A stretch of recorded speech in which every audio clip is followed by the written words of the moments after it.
Après des semaines, que dis-je, des mois de tensions politiques, d'incertitudes économiques, ça y est, la France a son budget 2025, il a été adopté.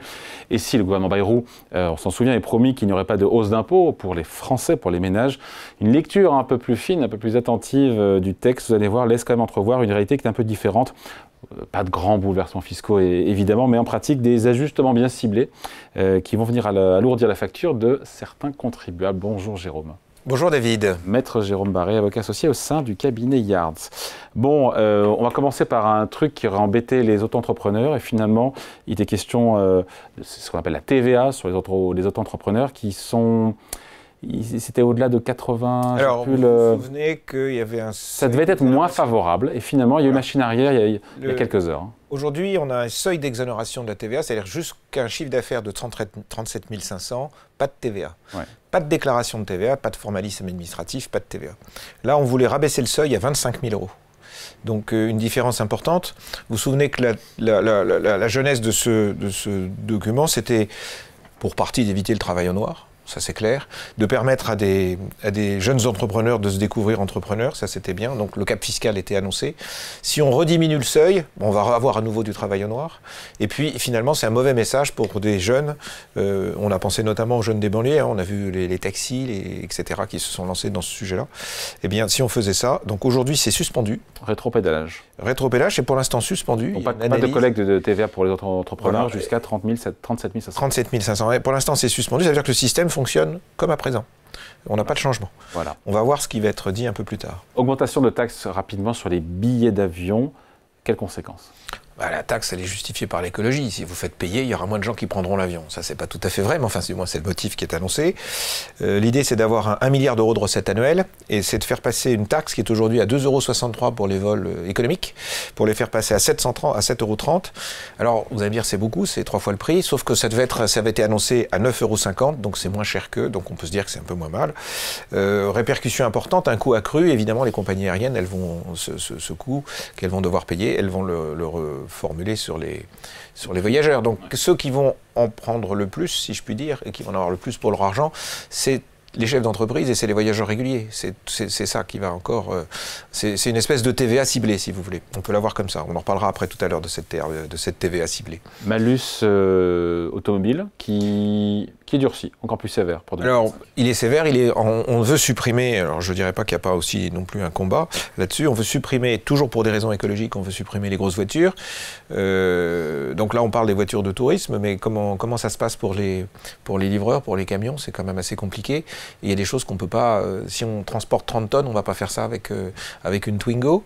Donc on a encore là une certaine distorsion. Encore la Twingo Elle existe, oui. Oui, mais on ne la produit plus aussi. Je crois que si, elle est en électrique. Et oui. Électrique. Exactement. Il y a plus de malus. Alors, il peut y avoir un malus si vous avez une voiture vous n'avez plus les mêmes tarifs, vous n'avez plus les mêmes tarifs de stationnement, si vous êtes au sein d'un certain poids. Hein. Donc l'idée, elle est là, c'est de faire diminuer le poids des voitures.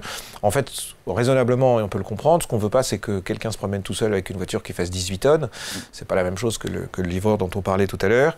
Et donc, en fait, le malus s'appliquait à partir de 1600 kg, 1 tonne 6. Maintenant, il va s'appliquer à 1 tonne 5. Donc, on baisse de 100 kg et la taxe, elle va passer de 10 à 30 €, ce qui est vraiment pas négligeable, par kilo excédentaire. Et donc on a aujourd'hui des malus pour des voitures neuves qui sortent de chez le garagiste qui dépassent les 20 000 € ou les 25 000 €. Ça commence à faire cher. Bon, il faut parler d'une autre mesure qui fait réagir. Je ne suis pas expert du sujet, mais la suppression de l'avantage fiscal des LMNP en matière de plus-value immobilière, qu'est-ce qui change pour les loueurs en meublé non professionnel? En location meublée. Donc on parle d'immobilier, pour ceux qui ne comprennent rien, on parle de location meublée, donc location saisonnière à la semaine ou au mois. Alors, c'est un système qui était issu directement de la location meublée professionnelle, qui est fonction d'un certain nombre de chiffres d'affaires et qui est sur des secteurs éligibles. Le système fait qu'on vous permettait, dans le système de la location meublée non professionnelle, d'avoir quand même la possibilité de déduire un amortissement du bien. Un bien que vous achetez 100, vous avez la possibilité d'affecter au résultat que vous allez percevoir une fraction de l'amortissement comptable du bien. Maintenant, ce qu'on vous dit, c'est que vous allez pouvoir le faire, mais au moment où vous allez revendre, vous allez réintégrer cet amortissement. Donc ce qu'on veut, c'est éviter une distorsion entre location nue et location meublée. C'est pourtant pas du tout la même chose, mais on peut le comprendre. Et que là encore, on est toujours sur cette recherche de rééquilibrer la villégiature de la location d'habitation, j'allais dire à temps plein, et on n'est pas encore tout à fait au point. Et donc ça, c'est un des éléments. Alors ça va évidemment changer la chose. Ça veut dire qu'au moment où vous allez vendre, eh bien, vous allez devoir tenir compte, vous allez avoir une plus-value qui peut arriver malgré tout. Parce que finalement, même si vous revendez votre bien au même prix, eh bien, comme on va réintégrer les amortissements qui avaient été passés, eh vous pouvez avoir une imposition qui va arriver. Alors qu'économiquement, vous l'avez acheté 100, vous le revendez 100. Ouais. Mais vous l'aurez imputé sur le revenu pendant la durée du bien. En même temps, vous avez un amortissement. Oui, mais il n'y a plus de cadeau. Ça veut dire que dans une période où on a du mal à vendre de l'immobilier, eh bien, on retient encore plus le fait de vendre cet immobilier.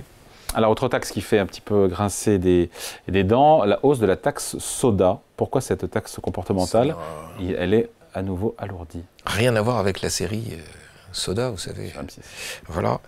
À nouveau un objectif sanitaire qui est annoncé, mais c'est, de mon point de vue, je n'engage que moi peut-être, mais une TVA supplémentaire. En fait, on va avoir un barème qui va être relevé de 0,35 euros par litre, 35 cents par litre, de façon à ce qu'on évite la consommation de boissons sucrées. Oui. Ça va être un peu comme les cigarettes, il faudra peut-être qu'on atteigne un prix de 10 euros pour qu'on n'achète plus de coca, mais c'est équivaut à une taxe supplémentaire ciblée sur ce type de boisson. Bon, la taxe lapin, alors, elle cache un vrai sujet, même si parfois elle fait sourire. Oui, mon lapin. Ouais. Juste pour revenir sur le sujet... C'est poser un lapin. Le surcoût pour c'est pas négligeable, c'est 400 millions d'euros tout de même, hein, la taxe soda. Ah, pardon, oui. Oui, c'est moi qui suis allé c'est pas une broutille. C'est pas tout à fait neutre, non.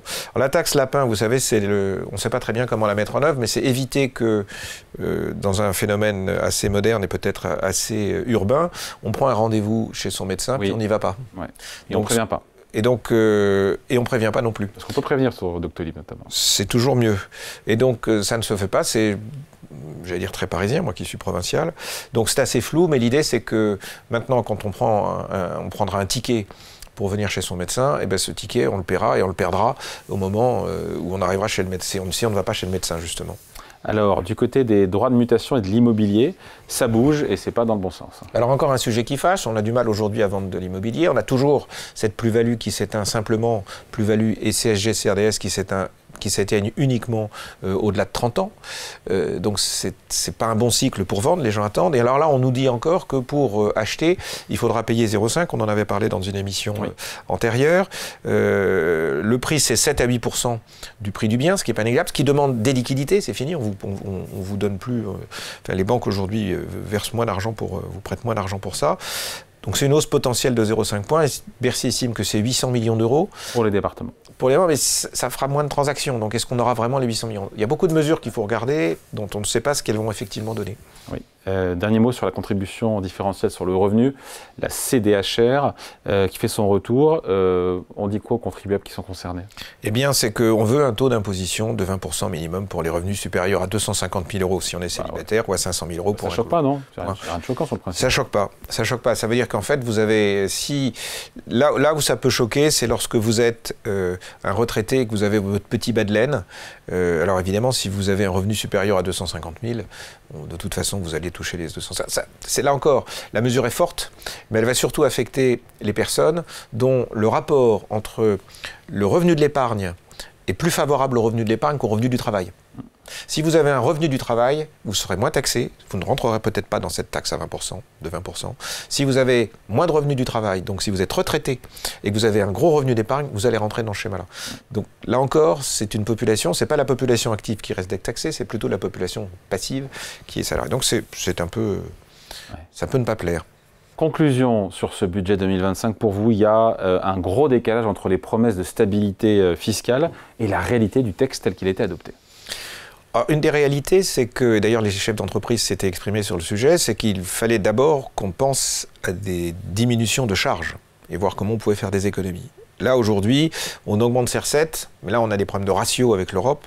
Donc, l'objectif, c'est de budget d'attente, budget qui n'est pas extrêmement ambitieux, qui permet quand même d'avoir des recettes supplémentaires, sur des secteurs où on ne verra pas beaucoup les loueurs en meublé non professionnels défiler dans la rue, il n'y aura pas beaucoup de gilets jaunes. Donc c'est un mid-change. On voit bien que politiquement, on n'arrive pas à s'en sortir. Hier encore, l'Assemblée nationale est extrêmement mouvementée sur d'autres sujets que le budget. Donc c'est un budget prudent, avec une ambition relative, mais quand même une pression fiscale qui s'intensifie. Alors que, là encore, le discours entre « moi, je n'ai pas bien géré mon argent, moi, l'État, et moi, contribuable, j'ai bien géré mon argent, et c'est pour ça qu'on m'en demande plus », a du mal à passer. Allez, merci beaucoup. Explication signée Maître Jérôme Barré, avocat associé au sein du cabinet Yard. Merci Jérôme. Merci David.